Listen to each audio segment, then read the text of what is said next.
My claws were shaking as I gripped the command chair. I had never felt fear like this before, not in 60 years of service, not in 1,000 battles.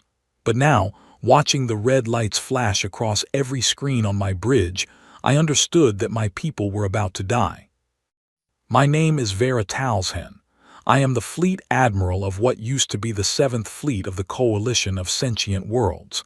I say used to be because at this moment I had only 11 ships left. 3 days ago, I had 200. The enemy was called the Vorthak Swarm. They were not like us. They were not like anything.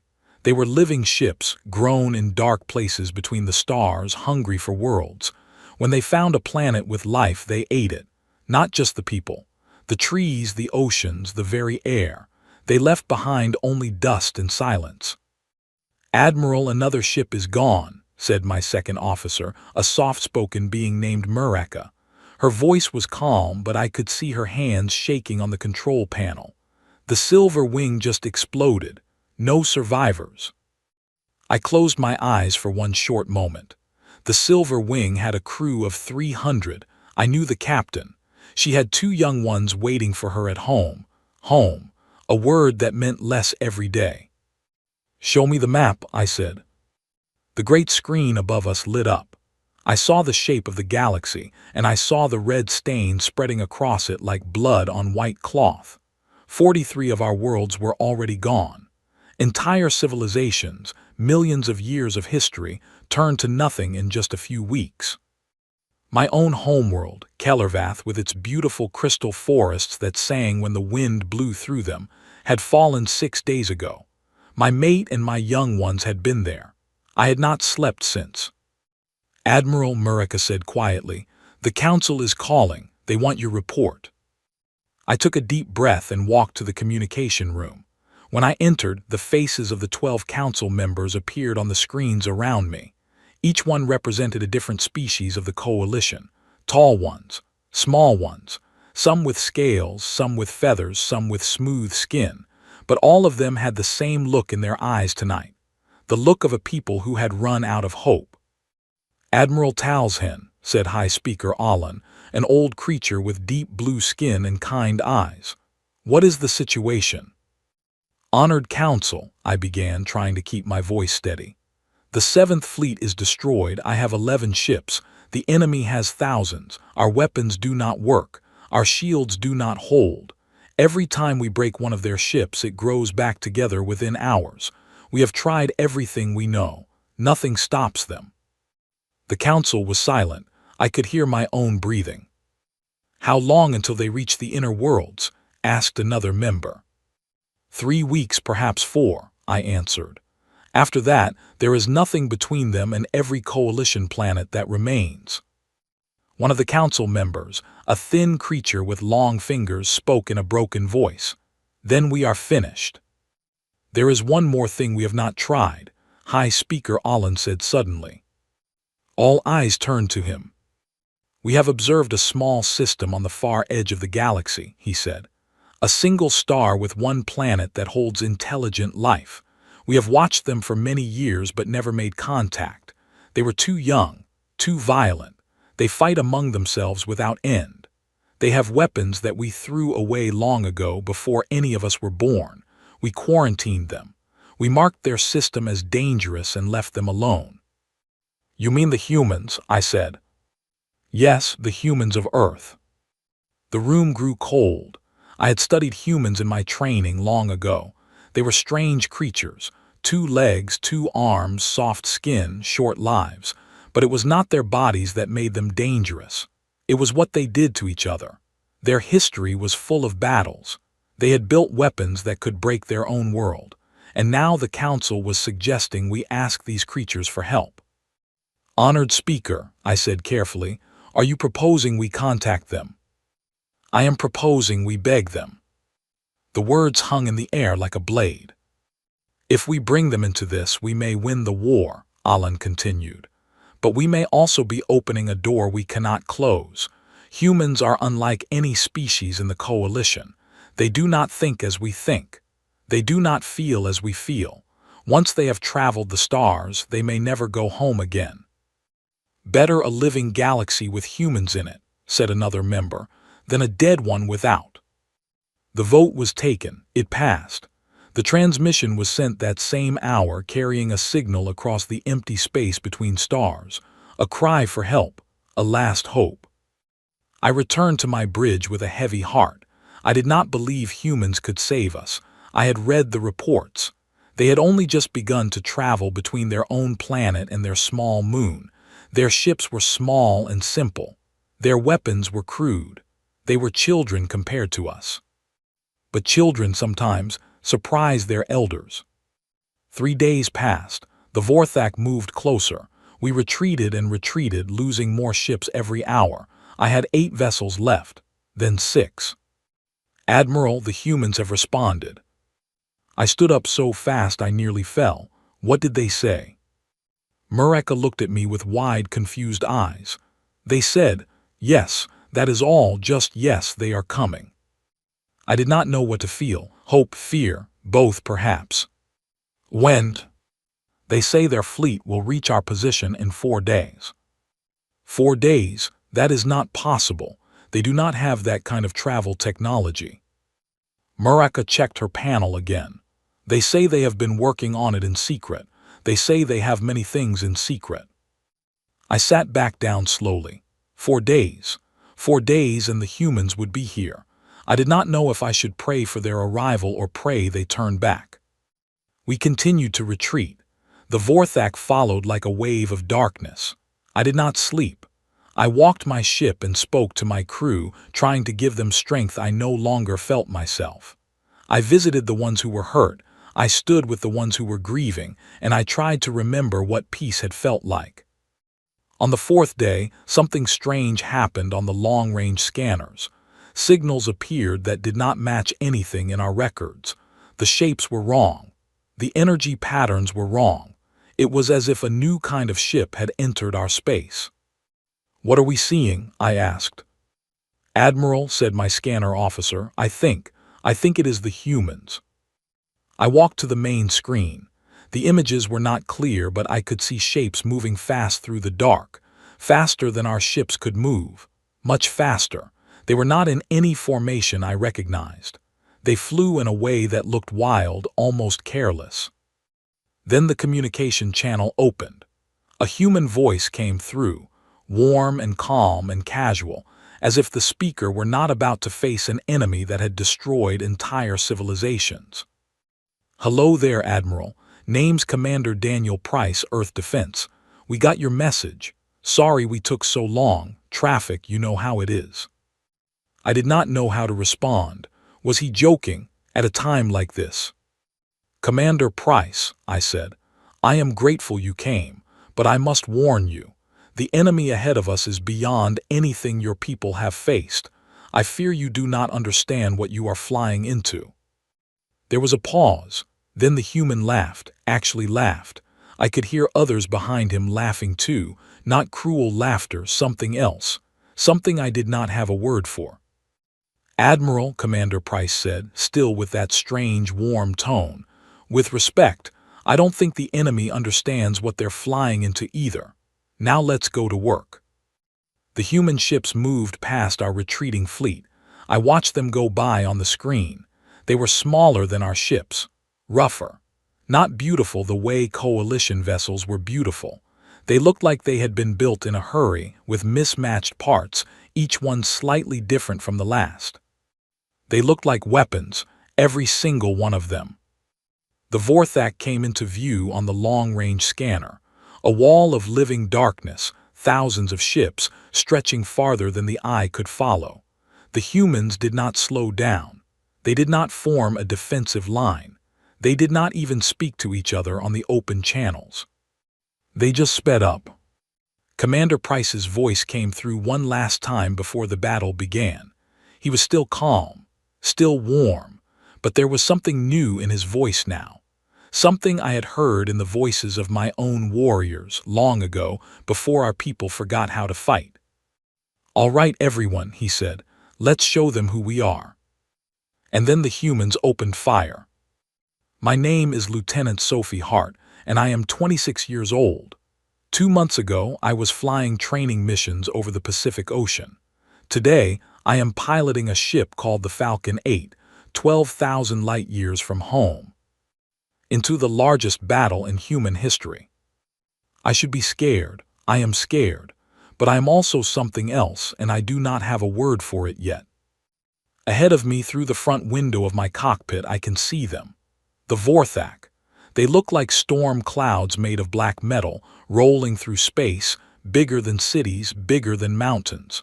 And we are flying right at them. Commander Price's voice comes through my helmet. Falcon Squadron, you know the plan. Stay loose. Don't fly in patterns. They're going to try to predict us. Don't let them. I touch the controls of my ship. The Falcon 8 is fast. Very fast. The engineers back home worked for 2 months without rest to build the engines that got us here. They told us the engines might not hold together. They told us we might not make it back. We came anyway.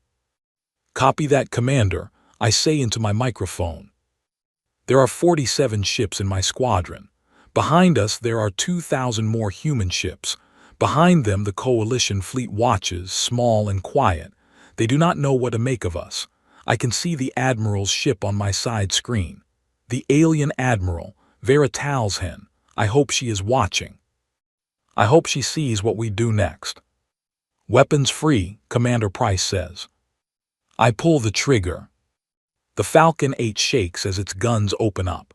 These are not normal guns. These are something new. The scientists called them accelerator cannons. They fire small pieces of metal, not much bigger than a person's finger, but they fire them so fast that the metal cuts through almost anything.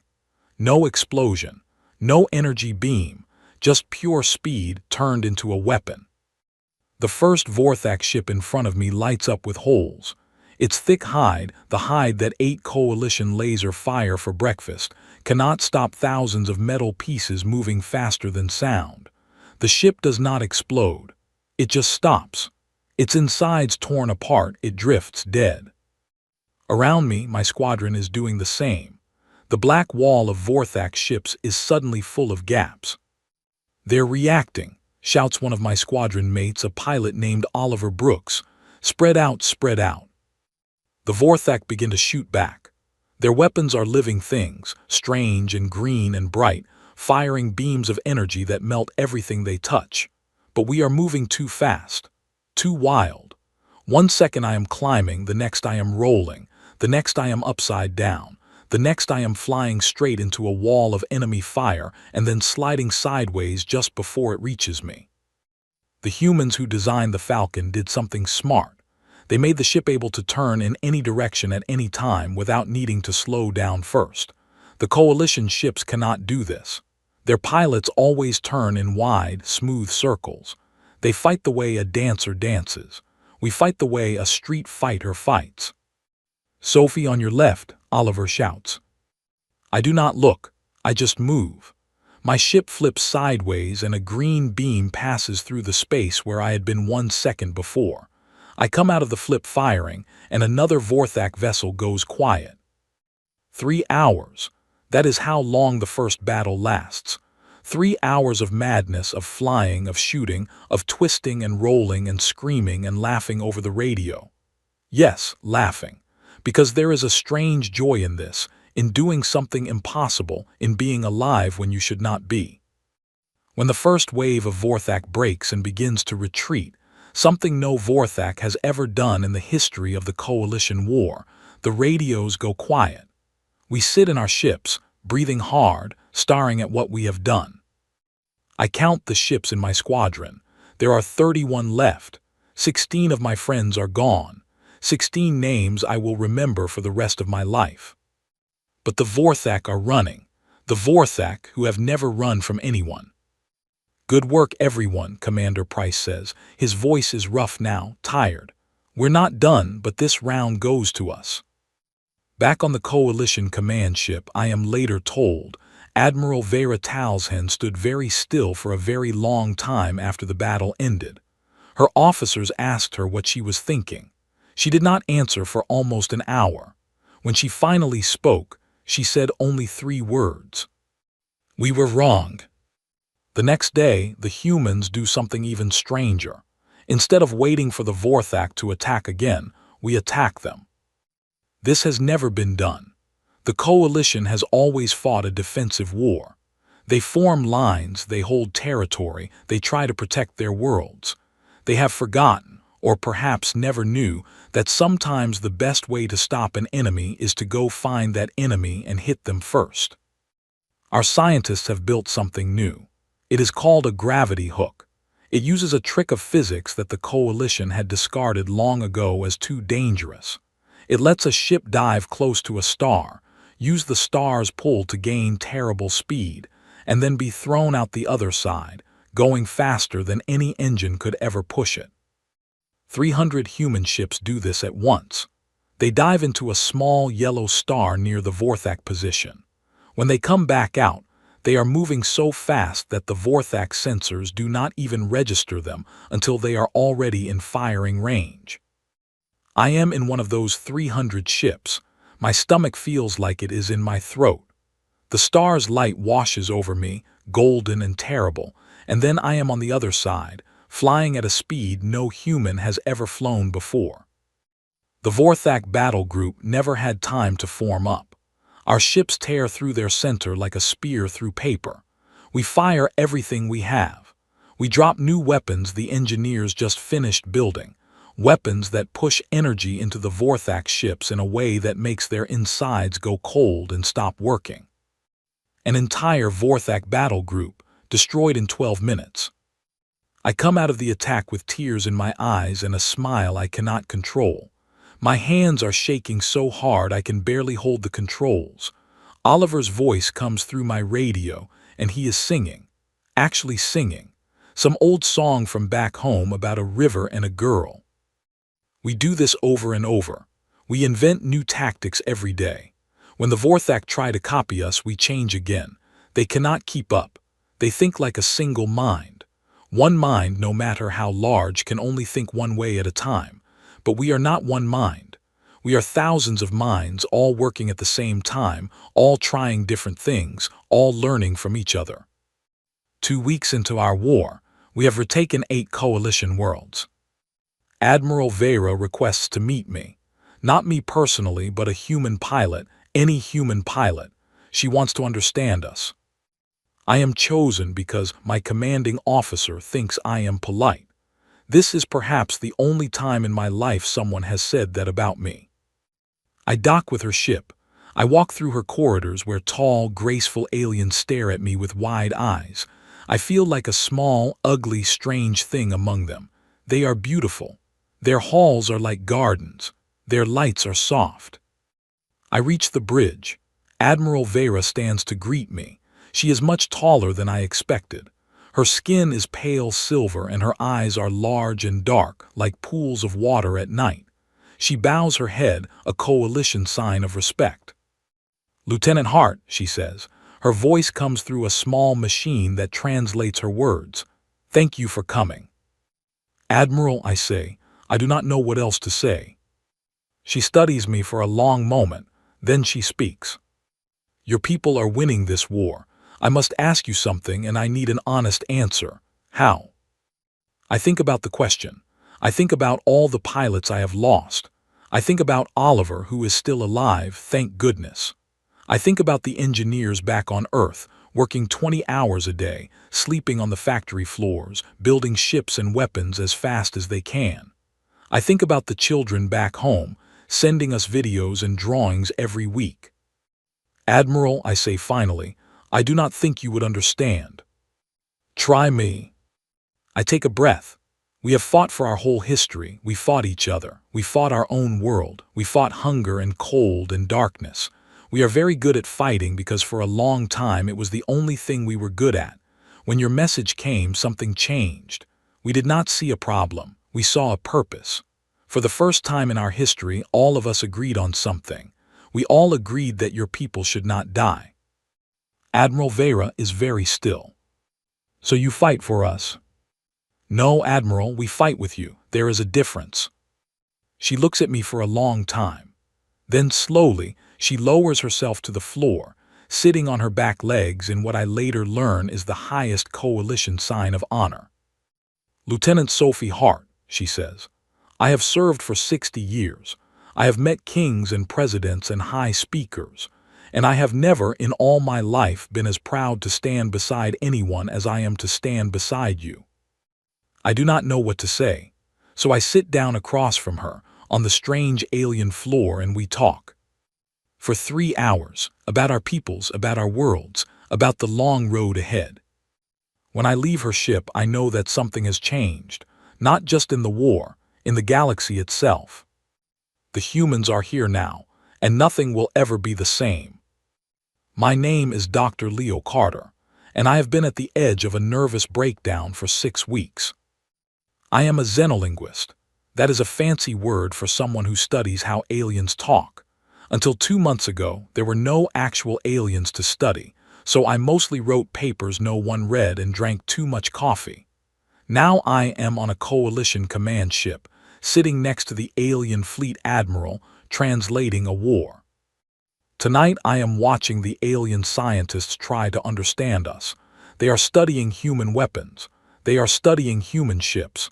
They are studying human minds, and they do not like what they see. "Dr. Carter," says a scientist named Pelvin. He is a tall being with orange skin and 6 long, thin fingers on each hand. He is the lead researcher on the coalition side of the alliance. "I have a question I have been afraid to ask." "Ask," I say. "Your weapons, they are better than ours, yes." "In some ways, yes." "They are much better than ours."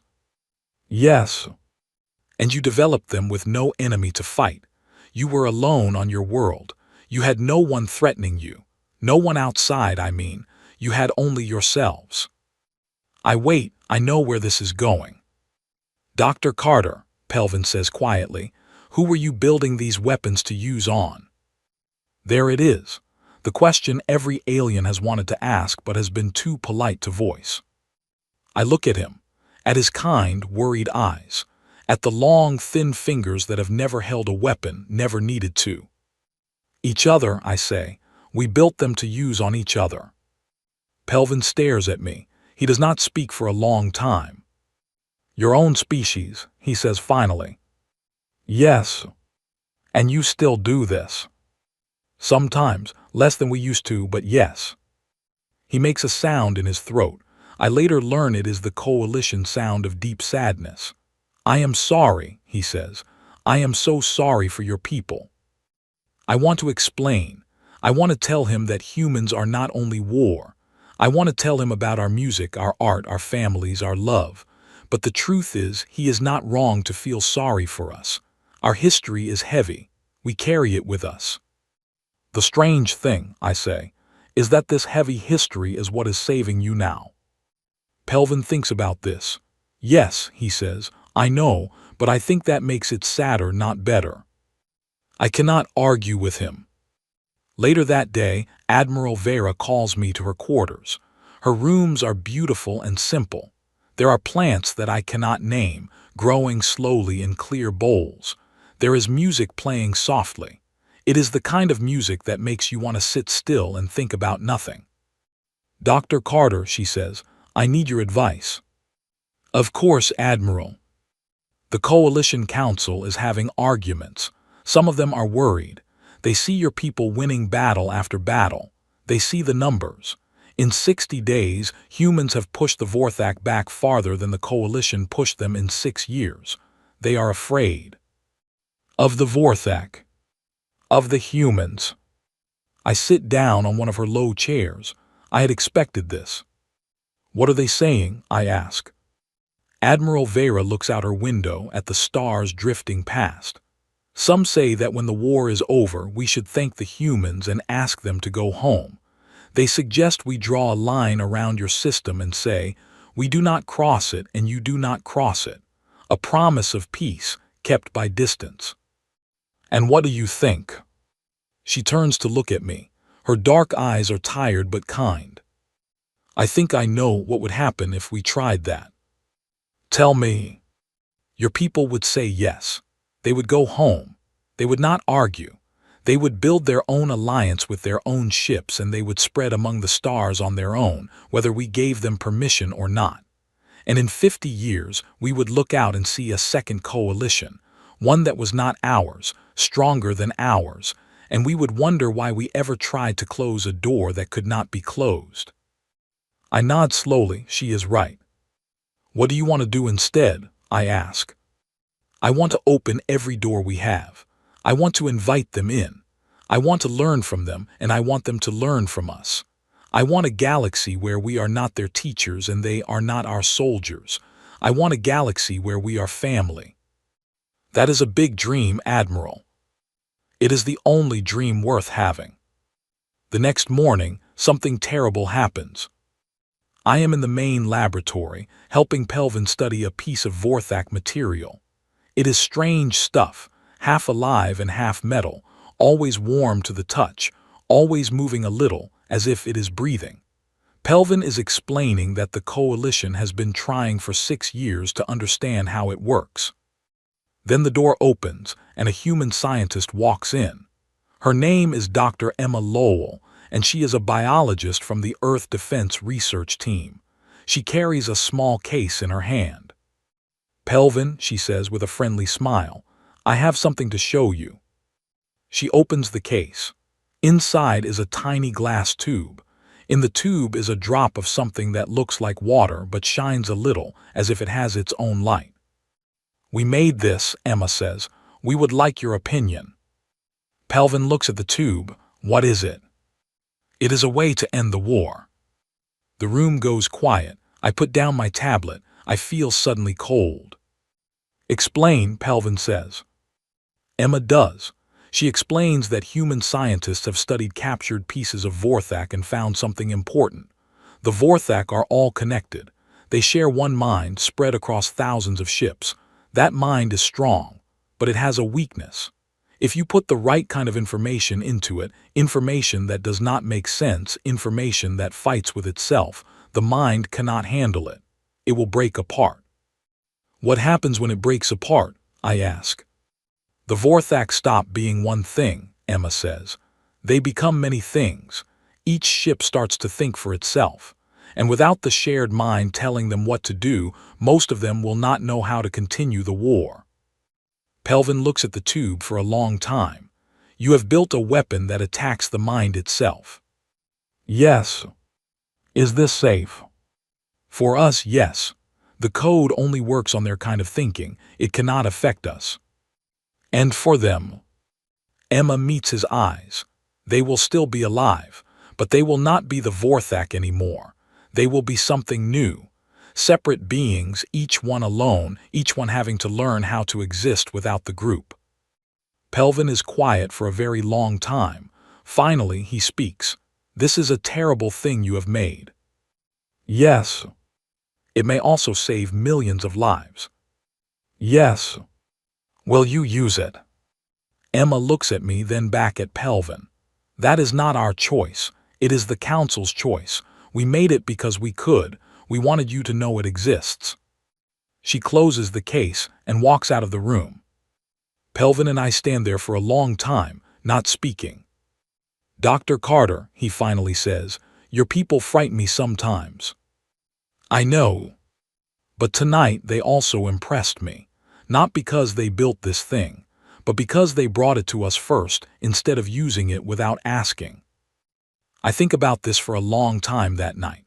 I think about how easy it would have been for the human scientists to simply use the weapon. No one would have known. The Vorthak would have broken apart and the war would have ended and everyone would have cheered.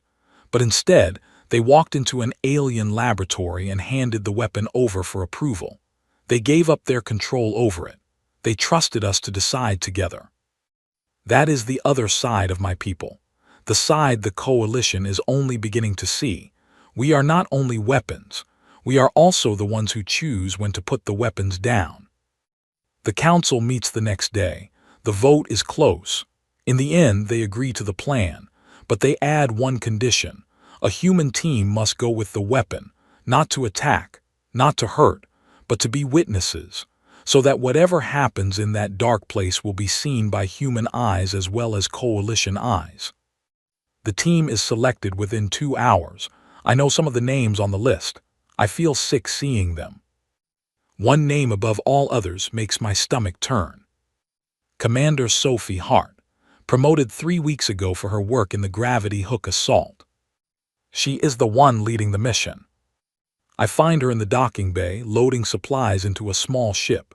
She sees me and smiles, tired but bright. "Dr. Carter, come to wish me luck." "Sophie, this is a death mission, you know that." "I know what it is." "Why you?" She stops what she is doing and looks at me. Her eyes are clear and calm. "Because I asked, Leo. I asked first. I did not want anyone to have to do this if I could do it myself. I want to argue. I want to say she has done enough. She has already given more than anyone should have to give. But I know Sophie Hart well enough now to know that arguing is pointless. "Come back," I say instead. "I will try. Promise me." She smiles, sad and small. "I will try, Leo. That is the best I can promise." Then she hugs me, a small, tight hug, and she walks onto her ship and the doors close and I stand alone in the docking bay, knowing I may have just said goodbye to my friend. The ships leave that night. 24 vessels, filled with the best soldiers Earth has, carrying a weapon that has never been tested on the real enemy, going into the deepest dark of Vorthak territory. Admiral Vera comes to stand beside me as we watch them disappear into the distance. "They are remarkable," she says quietly. "Yes." "Dr. Carter, do you think they will succeed?" I think about Sophie. I think about her calm eyes and her tired smile. I think about Oliver Brooks and all the others I have come to know. "Admiral," I say, "if they do not succeed, then no one ever could have." She nods. We stand there for a long time, two very different beings watching the same stars, hopping for the same thing. My name is Sergeant Marcus Ellis, and I am inside a living ship the size of a small moon. The walls are not walls, they are flesh. Dark red, wet, warm, pulsing slowly like the inside of a giant creature, which is exactly what this is. The Vorthak do not build ships, they grow them, and this one is the biggest I have ever seen. The Coalition calls it a queen node. It is the heart of an entire Vorthak group, connected to thousands of smaller ships through some invisible web of thought. We are going to break that web. Or we are going to die here. Probably both. My boots make wet sounds as I walk. Ahead of me, Commander Sophie Hart leads the way, her rifle held ready, her helmet light cutting through the dim red darkness. Behind me, 9 more soldiers follow in a tight line. 20 of us came in, 10 of us remain. The ship fights back. It grows guards that come from the walls themselves, things with too many arms and no faces. We have burned our way through 3 chambers already. Each one was worse than the last. "Contact front," Sophie says. I raise my weapon. Ahead of us, the red corridor opens into a vast chamber. In the center of that chamber, hanging in the air, is the Queen. She is not a person, she is not a creature, she is a thing. A great sphere of pulsing, shining matter floating without support, covered in long, slow tendrils that wave like seaweed. Around her, the walls glow with patterns of light that move in time with her pulse. I can feel her. She is pushing against my mind, not with words, but with something heavier. A pressure, like standing at the bottom of the sea. Then she speaks, inside my head. "Why are you here, small thing?" I flinch, I hear her in my own voice, not my ears, my mind. "Don't listen to her," Sophie says. "She has felt it too. She will try to turn us, keep moving." We move forward. Around the Queen, more guardians begin to form, rising out of the floor, growing from the walls. We fire as we walk. Each one takes many shots. We do not have the time to stop and fight. We just push through. "You are so small," the Queen says to me, "so soft, so weak. How have creatures like you done so much harm to my children?" I clench my teeth. "Keep walking, Marcus," I tell myself out loud. We reach the base of the Queen. Sophie drops to one knee and opens the case. Inside is the device. It looks like nothing special. A small gray box about the size of a lunchbox with a single blue light on the top. This is the weapon. This is the end of the Vorthak, or the beginning of their next chapter, depending on how you see it. Rogers Hale, watch the entrance, Sophie orders. Ellis with me. The rest of you cover all angles. I kneel next to her. She opens the device. Inside, small lights begin to glow. The device needs 30 seconds to activate and then 90 seconds to send its code into the Queen's mind. 2 full minutes. In this place, 2 minutes might as well be 2 years. The Queen feels what is happening. Her pressure on our minds grows. She is not pushing anymore. She is clawing. I can feel her in my head, tearing through my thoughts, trying to find something she can use. She finds memories. My father, who died when I was 10. My sister, who I have not spoken to in 3 years because of a stupid argument. My ex-wife, who sent me a letter last week that I have not opened yet. All my regrets, all my shames.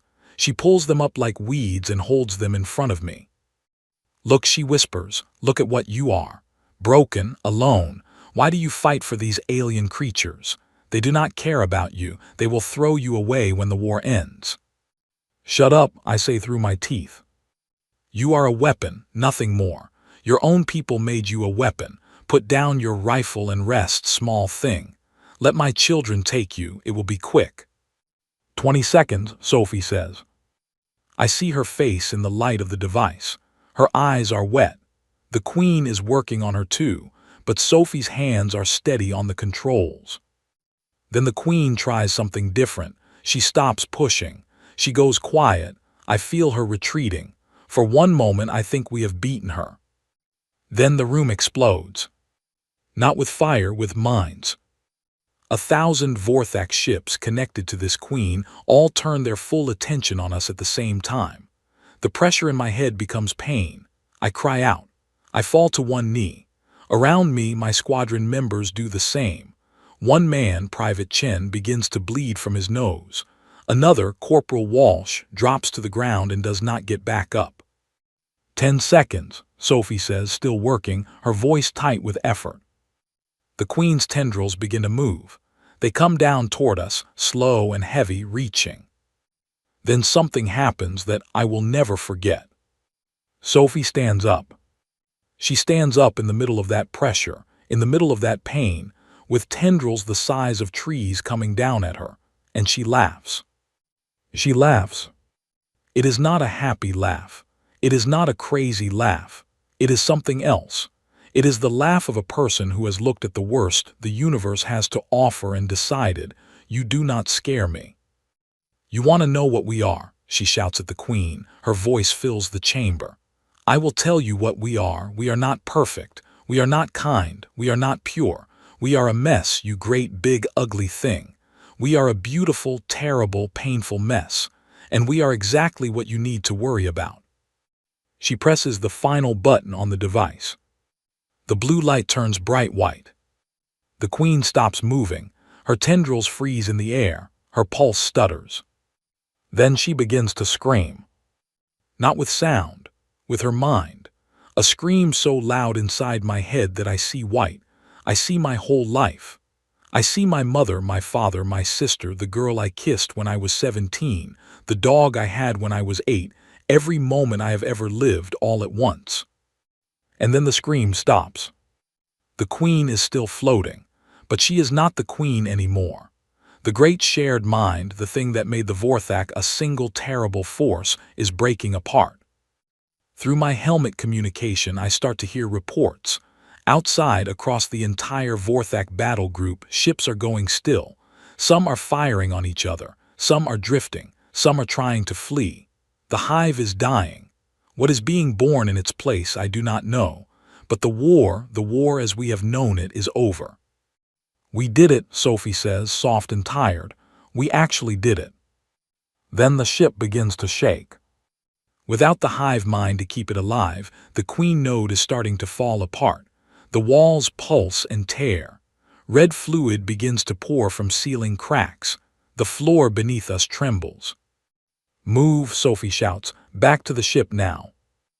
We run. I grab Walsh's body and carry him on my shoulder, not willing to leave him behind. Private Chen leans on Sophie. We fight our way back through corridors that are collapsing around us. The guardians we fought on the way in are now frozen, lifeless, which is the one small mercy. We reach the docking bay where our ship is waiting. Pilot James Owens already has the engines hot. The doors are open. 6 of us make it inside. Sophie is the last to enter. But just as she reaches the doorway, a piece of the ceiling, the size of a car, falls from above. It does not hit her, but it lands between her and the doorway, blocking the path. "Sophie," I shout. She looks at me through the gap. Her face is calm. Her eyes are clear. "Go," she says. "No, we can move it. We have time." "No, we do not, Marcus. The whole ship is coming down. If you wait, none of us make it out." "Sophie." She smiles at me, a small, kind smile. "Tell them," she says. "Tell them we were not monsters. Tell them we just knew how to be when we had to be."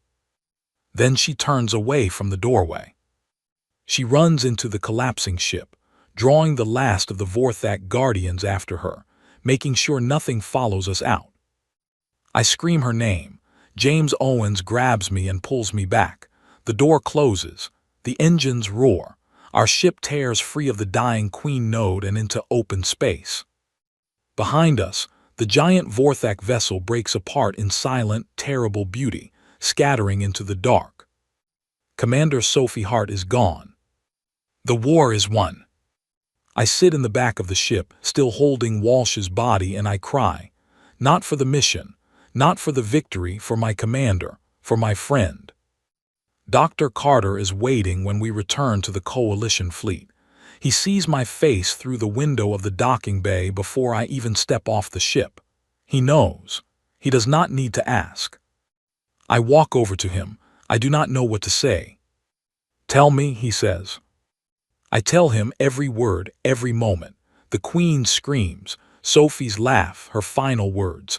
I speak for a long time and he does not interrupt me once. When I am done, Dr. Carter is silent. He looks at the stars through the window. His face is wet. He does not wipe it. "She was right," he finally says, "about all of it."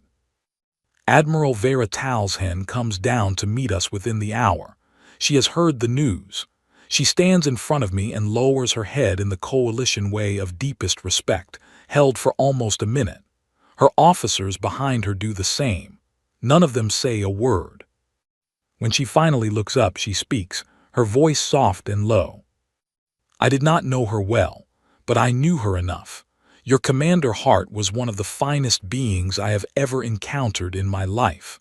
The Coalition owes her a debt that cannot be paid." "She would have said she was just doing her job," I say. Admiral Vera's eyes grow sad. "Yes, I think she would have." News of the Vorthak collapse spreads across the galaxy in the following hours. Coalition worlds that had been under attack report that the enemy ships have stopped fighting. Some are fleeing. Some are sitting still. Some are trying to communicate, which has never happened in the history of the war. The Vorthak, as a single threat, no longer exist. What remains is a problem, but it is a problem that can be managed, not a horror that cannot be fought. Cheers go up on every Coalition ship, in every Coalition city. Across dozens of worlds, the peoples of the 12 species dance and sing and weep with relief. On the human ship, we are quiet. We remember our own. And I look at Admiral Vera, standing there with her head bowed for a human commander she met only twice, and I think, maybe this really is the beginning of something new. Maybe, after everything, something good can come from all of this. Maybe Sophie would have liked that. My name is Vera Talshen, Fleet Admiral of the Coalition of Sentient Worlds, and I am standing on the moon of Earth for the first time in my life. It has been 6 months since the war ended. The dust of this small, gray world is soft under my boots. Above me, the blue and white planet of the humans fills half the sky. so large and so beautiful that I find myself stopping every few steps to look at it. This is where they come from. This is the world that sent us its warriors when no one else would come. I do not think I will ever stop being amazed by it. I am here for a ceremony. In 2 hours, a memorial will be unveiled, the first of its kind in the history of this galaxy, a place where fallen soldiers of both the humans and the Coalition are honored together, their names carved into the same stone. A human delegation will be there. A Coalition delegation will be there. The speeches have been written. The cameras are ready. But for the next 2 hours, I have time for a private visit. I walk slowly across the landing field, my breathing slow and careful through my suit. The humans have built a base here, small and simple, but already growing. Soon they will have cities on this moon. The speed at which they build never stops surprising me. A figure stands at the edge of the memorial, looking out at the stars. I recognize him even from this distance. Dr. Leo Carter. He has grown thinner over the months. His hair has more gray in it than before, but he still carries himself with the same tired kindness. He turns as I approach. "Admiral," he says, and he smiles. A small smile, the kind he has now. The kind everyone who loved Sophie Hart has now. "Dr. Carter, thank you for meeting me here." "Of course." We stand together in silence, looking at the memorial. It is not yet open to the public. The wall is long, made of white stone mined from this very moon. On its surface, names have been carved, thousands of them in the small, precise letters of human writing and in the flowing curves of Coalition script. Each name is followed by a single small mark, a 6-pointed star, the symbol the two peoples have chosen to honor their fallen. 3 points for Earth, 3 points for the Coalition. I find the name I am looking for. It is near the top. Commander Sophie Hart. Beside her name in Coalition script is a second note I asked to be added. It reads in my language, "She taught me what courage means." I look at it for a long time. Leo stands beside me, quiet, respectful. "I miss her every day," he says finally. "As do I. Sometimes I wonder if she knew that she changed everything." "I think she did, Dr. Carter. I think at the end she knew." We walk along the wall. I read names as I go. Many of them I knew. Some I served with, some I never met. All of them I owe. "How is the council?" Leo asks after a while. I think about how to answer. Busy, many arguments, many new plans. Humanity's entrance into Coalition membership has caused every old system to be rebuilt. Some of the elder members are tired. Some are excited. Most are, I think, simply confused. Because we are not what you expected. Because you are everything we expected, and yet also nothing we expected. Leo laughs, a quiet sound. That is the most human compliment I have ever received. We reach the end of the wall. Beyond it, a new section is being built. More stone is being brought in. More names are being carved. The memorial is not finished. I am told it will continue to grow for many years. There are still so many to remember. "Admiral," Leo says, "can I ask you something?" "Always." "When you first heard about humans before you met us, what did you think we were?" I consider my answer carefully. I thought you were a tool, a dangerous tool, something the Coalition was going to have to use and then put away. And now, I look at him, at his kind, tired eyes, at the memorial behind him with his friend's name on it, at the stars above us where Coalition and human ships now fly together in peace. Now I know you were never a tool, you were never something to be used. You were always what you are, a people, a remarkable, difficult, beautiful people, and we are fortunate every day we wake up that you chose to answer when we called. Leo's eyes become wet. He looks away toward the earth so he does not have to look at me. I pretend not to notice to give him his moment. We walk back toward the landing field. The ceremony will begin soon. "I have been meaning to tell you something," Leo says. "I have been asked to lead a new program, the Exchange." I had heard. They want me to oversee the movement of young humans to coalition worlds for study and young coalition citizens to Earth. 10,000 students each way in the first year, 20,000 the next, maybe 100,000 by the fifth year. It is a bold idea. It is Sophie's idea, actually. Or at least she suggested something like it once, in passing. I remember her saying we should teach our kids about each other before they grow up afraid of each other. She was wise. She was 26 years old. Perhaps that is why she was wise. She had not yet learned how to be small. Leo laughs quietly. I think that is the nicest thing anyone has ever said about a human. We reach the ceremony platform. Humans and coalition members are gathering. I see faces I know and faces I do not. I see Sergeant Marcus Ellis, now promoted to captain. I see Oliver Brooks, who was Sophie's squadron mate, now a commander in his own right, leading the joint fleet. I see the new High Speaker of the coalition, a young being named Talia who took Alan's place when the old speaker retired last month. She smiles at me. She is a good leader. The council chose well. I take my place at the front. The crowd grows quiet.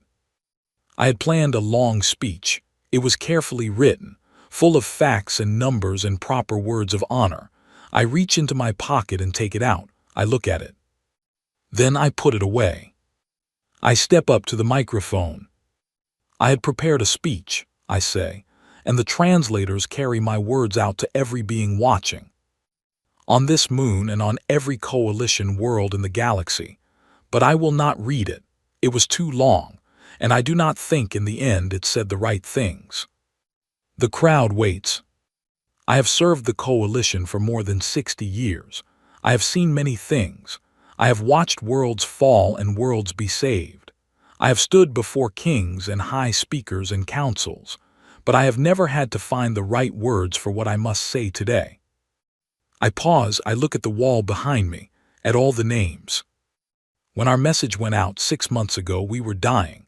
We sent our call for help to every civilization we knew, and most of them did not answer. Some were afraid. Some did not care. Some perhaps simply did not believe us. One civilization answered. They were not ready. They were not trained for a galactic war. They had never fought anything like the Vorthak. They had their own problems on their own world, problems we cannot even begin to understand.